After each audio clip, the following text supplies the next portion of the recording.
I spent my whole life searching for truth through prayer, fasting, and meditation. I thought I knew the way to peace. But one day, during a retreat in the mountains, I died. And what I saw after death was nothing like I expected.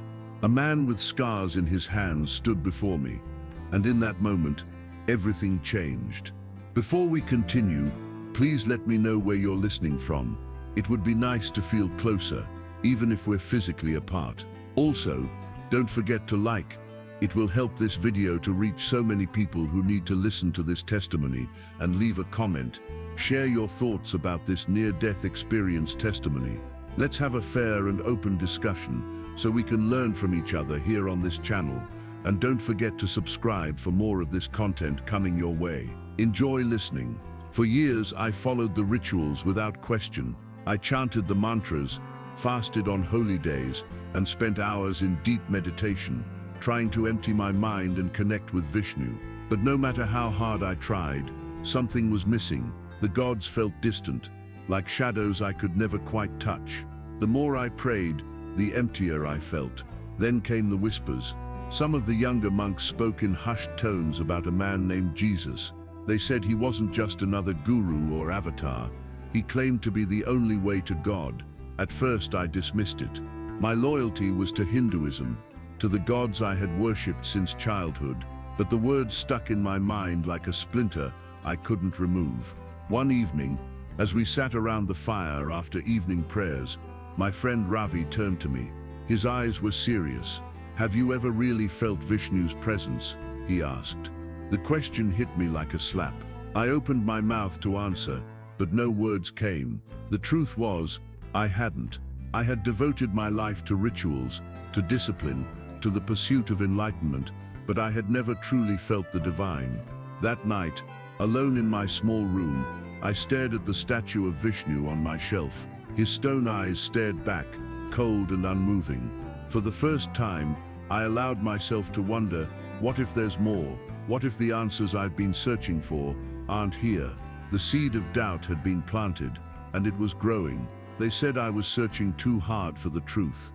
I didn't care. I had left everything. My job, my phone, my life behind to travel to India.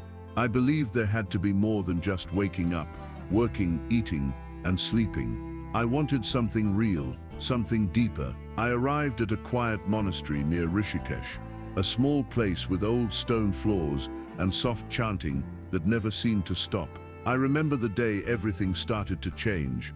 I was walking back from the hills. After sitting in silence for hours, the sun had started to set, and the light on the mountaintops made the clouds look like they were burning. And then something shifted. It was like the world cracked open. I wasn't dreaming, and I wasn't asleep, but the air felt heavier. I stumbled and fell to my knees. Everything slowed down. I could feel my heart beating too fast, my breath turning sharp. I felt like I was being pulled out of my skin. I don't remember falling completely, just the collapse, and then a different reality. It was like I woke up in another place, but I was still me. The colors were strange, the sounds were too clear. I wasn't in India anymore, at least not the India I knew. Before that collapse, I had pushed my body too far. For weeks, I ate almost nothing, just rice, water, and silence. I sat cross-legged every day for hours, no talking, no phone, no eye contact, just me and my thoughts. At first, the silence was loud.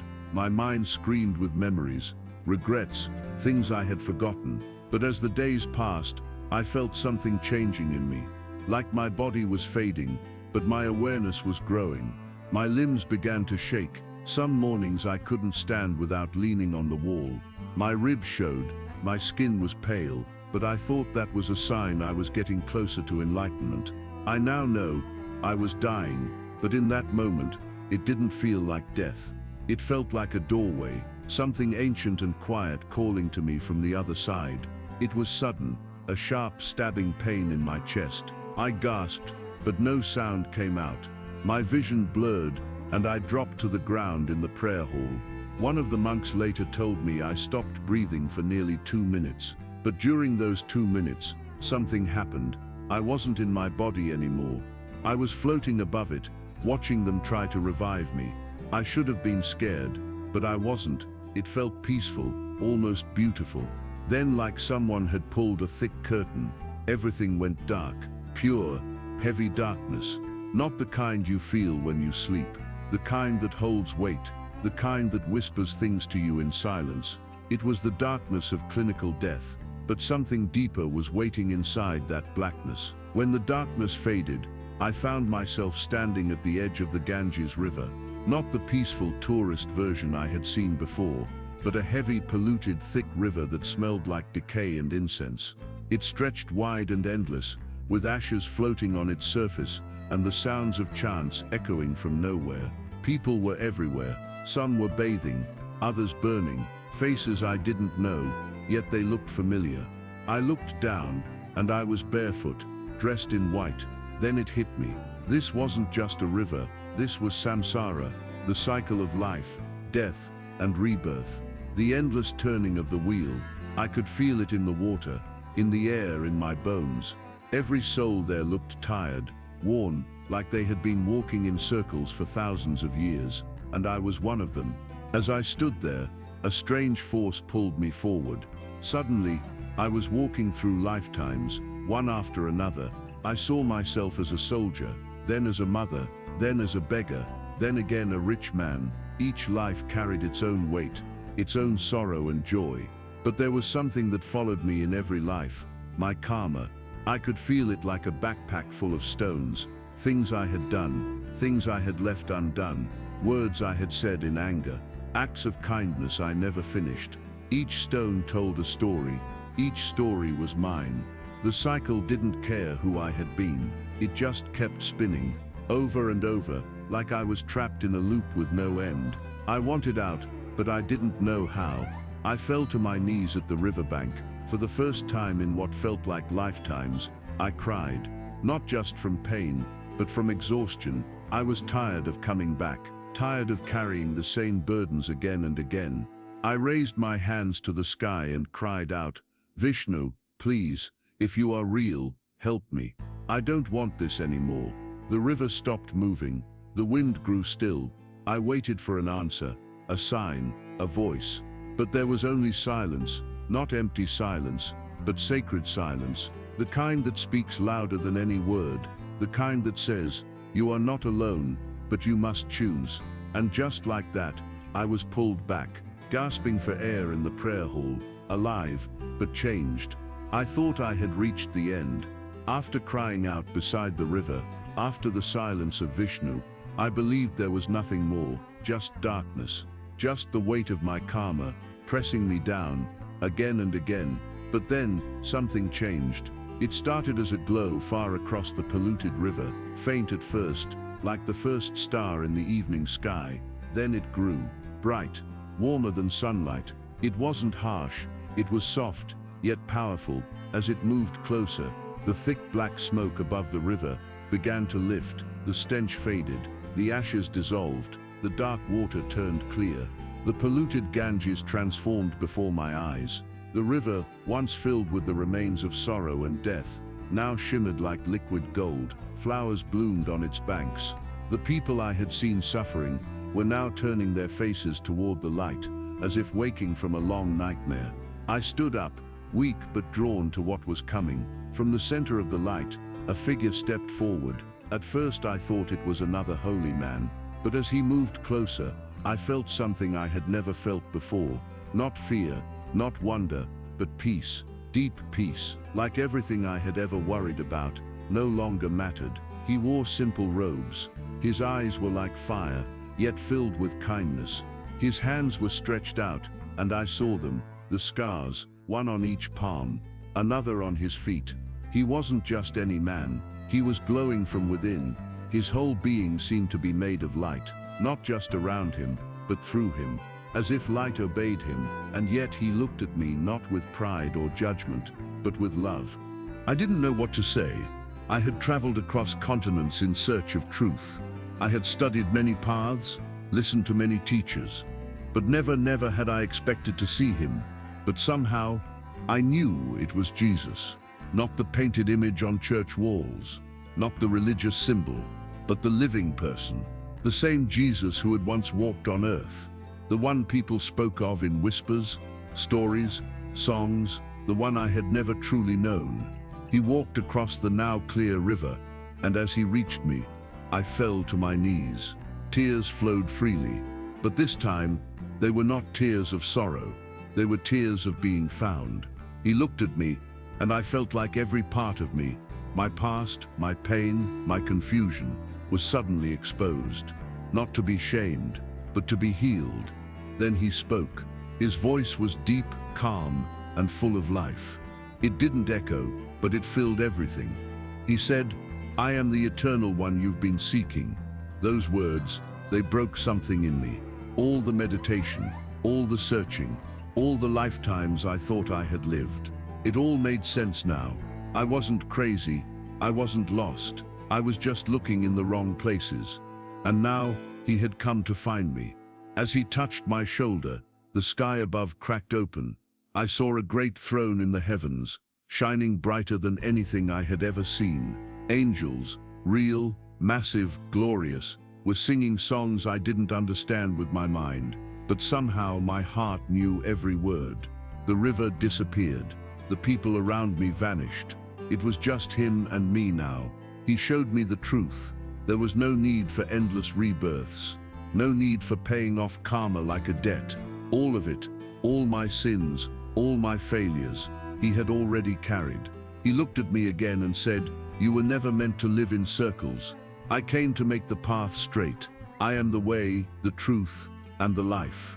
And just like that, I felt the cycle break. Gone was the weight. Gone was the fear. Gone was the fear. Gone was the loop. I was free, truly free. I thought seeing Jesus was the end of it all, but it was only the beginning. After he broke the cycle over me, after he spoke those words that made my spirit come alive, Jesus stretched out his hand again. I took it, without fear, without doubt, and the moment our hands touched, everything changed. The sky above us tore open like a curtain, and we rose not like flying with wings, but like being lifted by light itself. Everything below faded, like an old dream. What came next, I have no words strong enough to fully explain, but I will try. We were in a place not made by human hands. Light filled everything, but it didn't blind me. It warmed me, wrapped around me like a gentle embrace. The ground beneath us shimmered like clear glass, and the air sang with soft melodies. I didn't walk, I glided, or maybe I floated. All I know is that I moved without effort. Colors I had never seen before danced around me. Trees stood tall, glowing with life. Flowers opened and closed in praise. The sky didn't have a sun, but it glowed with a light that felt like joy itself. Jesus walked beside me in silence. No words were needed yet. Everything spoke. Peace had a sound. Joy had a smell. Love had a feeling that touched deeper than my skin. It reached my soul. He led me to a river, but not like the one on earth. This river was pure, clear as crystal. It flowed from the center of a golden throne that stood beyond what my eyes could fully see. Beside the river stood a massive tree, its branches wide and heavy with fruit that shimmered like diamonds. I knew in my heart it was the tree of life. Its leaves moved with a wind I couldn't feel, but could somehow hear. And from every side of this realm, I began to hear voices, not shouting, not noise, songs, deep, powerful, and pure. Every voice was in perfect harmony. They were singing to him, not because they had to, but because they wanted to, because being near him made praise flow out naturally, like breathing. I stood there, breathless. How could such beauty exist? Jesus turned to me, and his eyes held eternity in them. He said, "This is what I've prepared for those who love me. This is the true afterlife, not circles of pain and rebirth, but life in fullness, forever." I looked at him, trembling, and asked, "But what about everything I believed before? What about the cycle of rebirth, the karma, the searching?"